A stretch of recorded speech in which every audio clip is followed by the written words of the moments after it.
अस्सलाम वालेकुम। वालेकुम सलाम। पेंसिल वाले पाजी जी बोला। ये शाह साहब, मेरे अभी लास्ट मनी दम में पैसे फँसे हुए थे तो निकल आए हैं। 45,000 में से 44,000 निकल आए हैं। ठीक है। कहाँ फंसे हुए थे?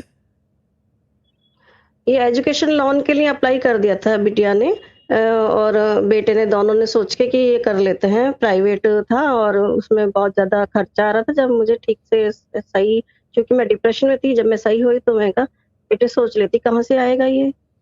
क्योंकि किराए में 5,000 रुपए लग रहे हैं पर मंथ और फिर प्राइवेट बहुत ज़्यादा महँगी होती है। तो गवर्नमेंट ठीक का है। कह रखा था तो आपने प्राइवेट में अप्लाई क्यों किया?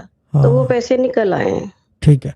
और दूसरी बात ये मुझे बताएं कि क्या कहते हैं उसको, बैठा कौन था दम में?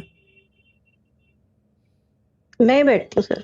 ठीक है। शाह साहब। ठीक है। और कहते क्या हैं दम में? यानी कि जब बैठते हैं तो हर बार दूसरी चीज़ या कोई नई चीज़ या कुछ?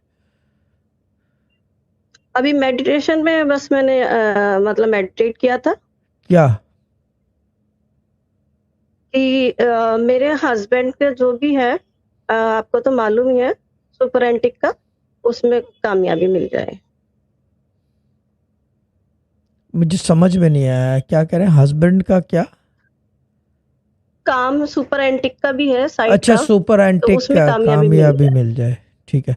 ये मेडिटेशन जो है ना, ये एक चीज़ को करवाने का वो है। ठीक है ना। अब उसके अंदर सीधा ये है कि सुपर एंटीक का काम चला दो। सिंपल। ठीक। मेरे हस्बैंड का अब कौन जाके देखेगा? वो उसके फरिश्ते आए बोले अब कहाँ ढूंढे इसका हस्बैंड, पता नहीं कहाँ फिर रहा है। ठीक है ना। तो उसका शॉर्ट है कि एंटीक का काम चला दो, बस खत्म हो गई बात। एंटीक का काम कर रहे हैं ना हस्बैंड और आप, दोनों ठीक, शादी में निकाह में हो ना, तो एक ही चीज़ है। So just do it. है ना, एंटीक का काम चला दो, दैट्स इट। ठीक, ठीक, वेरी सिंपल। ठीक है। ओके ठीक, बाजी, ओके। अल्लाह ताला ब्लेस यू। और ठीक है। बच्चों को